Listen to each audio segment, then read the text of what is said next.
আজকের গল্প র্যাপুনজেল। কেমন আছো বন্ধুরা? আশা করি সবাই ভালো আছো। আজ আমি তোমাদের একটা চমৎকার গল্প শোনাবো, তাই পুরো গল্পটা শেষ অবধি মন দিয়ে দেখবে।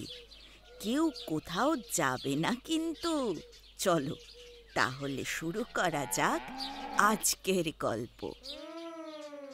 অনেককাল আগে একটা ছোট্ট গ্রামে এক স্বামী স্ত্রী বাস করত। তাদের একটা সুন্দর বাড়ি ছিল, কিন্তু ছিল না কোনো সন্তান। অন্য সন্তানদের খেলতে দেখে তাদের মন খারাপ করত। তাদের বাড়ির পাশেই একটা বড় দুর্গ ছিল। সেখানে থাকতো এক ভয়ঙ্কর ডাইনি। সেই ডাইনির বাগানের লেটুস গাছ দেখে স্ত্রীর খুব ভালো লাগতো। স্বামীকে বলল, তুমি আমাকে ওই বাগান থেকে কয়েকটা লেটুস শাক এনে দেবে? যদি তুমি এটা আমাকে এনে না দাও তাহলে আমি মরে যাব। তার স্বামী সেই ভয়ঙ্কর ডাইনির কথা জানতো, তাই স্ত্রীর আবদার মেনে নিল না। ধীরে ধীরে তার স্ত্রী অসুস্থ হয়ে পড়ল। তারপর একদিন সত্যি খুব অসুস্থ হয়ে গেল।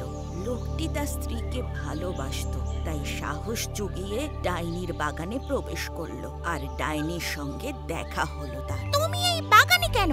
লোকটা তাকে সব খুলে বলাতে ডাইনি তাকে লেটুস দিতে রাজি হলো একটা শর্তের পরিবর্তে। তাদের প্রথম সন্তানকে যেন তারা ডাইনির হাতে তুলে দেয়। লোকটা উপায় না পেয়ে তাতে হ্যাঁ করে চলে এলো। তারপরে তাদের এক ফুটফুটে কন্যা সন্তান জন্ম নেয়। কন্যাকে দেখে লোকটা তার প্রতিশ্রুতি ভুলে গেল। তারপরে ডাইনি তাদের বাড়িতে এসে তাদেরকে প্রতিশ্রুতির কথা মনে করিয়ে দিল। অনেক কাকুতি মিনতির পরেও ডাইনি শুনল না। মায়ের কোল থেকে মেয়েকে নিয়ে গেল। মা কান্নায় ভেঙে পড়ল।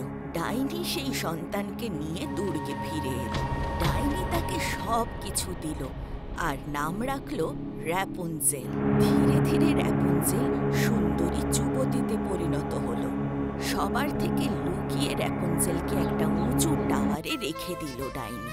সেখানে শুধুমাত্র একটা ছোট্ট জানলা ছিল এবং কোনো সিঁড়ি ছিল না। সেখানে শুধুমাত্র ডাইনি যেতে পারত। সেই টাওয়ারে ওঠার জন্য প্রতিদিন র্যাপুনজেলকে ডাকতো, র্যাপুনজেল, র্যাপুনজেল, তোমার চুলটা ফেলো। আর র্যাপুনজেল তার সেই সুন্দর লম্বা চুলটা নিচে ফেলে দিত। সেটা এতটাই বড় ছিল যে নিচ থেকে ঘর অবধি পৌঁছে যেত। আর ডাইনি সেই চুলের সাহায্যে র্যাপুনজেলের ঘর অবধি পৌঁছতো। এইভাবেই চলছিল দিন। সেই টাওয়ারের বাইরে আসার কোনো অনুমতি র্যাপুনজেলের ছিল না। সে সেই টাওয়ারের ঘরের মধ্যেই বন্দি থাকতো। কাউকে সে কোনোদিনও দেখেনি, শুধুমাত্র ডাইনি বুড়ি ছাড়া। একদিন র্যাপুনজেল সুন্দর গলায় গান করছিল। এক রাজকুমার সেই পথে যেতে যেতে সেই গান শুনল। রাজকুমার এর আগে এত ভালো গান কখনো শোনেনি। তার এত ভালো লেগেছিল যে সে চাইছিল তার সঙ্গে দেখা করতে। সে ঝোপের মধ্যে থেকে লুকিয়ে সব কিছু দেখতে থাকলো। সে দেখলো ডাইনি বুড়িকে ওইভাবে ওপরে উঠতে।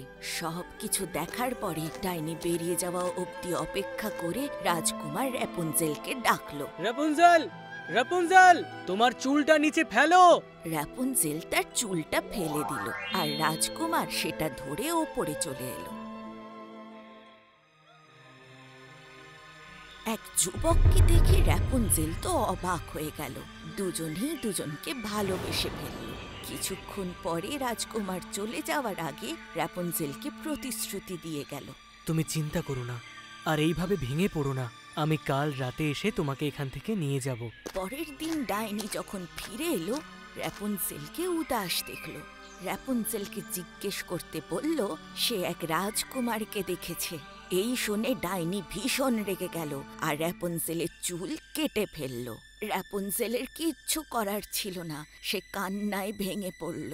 কিন্তু ডাইনি তাতেই থেমে থাকেনি। সে র্যাপুনজেলকে সঙ্গে নিয়ে এক মরুভূমিতে ছেড়ে এলো। তারপরে ডাইনি সেই টাওয়ারে ফিরে এলো আর রাজকুমারের আসার অপেক্ষা করতে লাগলো। কিছুক্ষণের মধ্যে রাজকুমার এলো এবং নিজের ঘোড়াটা গাছের সঙ্গে বেঁধে রাখলো। র্যাপুনজেল, র্যাপুনজেল, তোমার চুলটা নিচে ফেলো। ডাইনি সেই ডাক শুনে বেঁধে রাখা লম্বা চুলটা নিচে নামিয়ে দিল। সেটার সাহায্যে রাজকুমার উপরে উঠে এলো। ওপরে উঠে রাজকুমার দেখল ডাইনিকে। ডাইনি প্রচন্ড রেগে গেল। রাজকুমার কিচ্ছু বুঝতে পারল না। ডাইনি তাকে ওপর থেকে ধাক্কা মেরে ফেলে দিল। ওপর থেকে পড়ার ফলে রাজকুমারের চোখ নষ্ট হয়ে গেল। রাজকুমার কিচ্ছু দেখতে পাচ্ছিল না, কিন্তু র্যাপুনজেলকেও ভুলতে পারছিল না। সে র্যাপুনজেলকে খুঁজতে শুরু করলো। তারপরে চলতে চলতে সে সেই মরুভূমিতে পৌঁছলো। Rapunzel, Rapunzel, Rapunzel. ও প্রিন্স! র্যাপুনজেল তার রাজকুমারকে দেখতে পেল। আনন্দে রাজকুমারকে জড়িয়ে ধরতে তার চোখের জল রাজকুমারের চোখের ওপর পড়ল, আর রাজকুমার তার দৃষ্টিশক্তি ফিরে পেল। তারপর তাদের আর কোনো বাধা থাকলো না। তাহলে বন্ধুরা, তোমরা এই গল্প থেকে কি শিক্ষা পেলে? হাতের রেখায় মানুষের ভাগ্য থাকে না, মানুষের ভাগ্য থাকে তার কর্মে।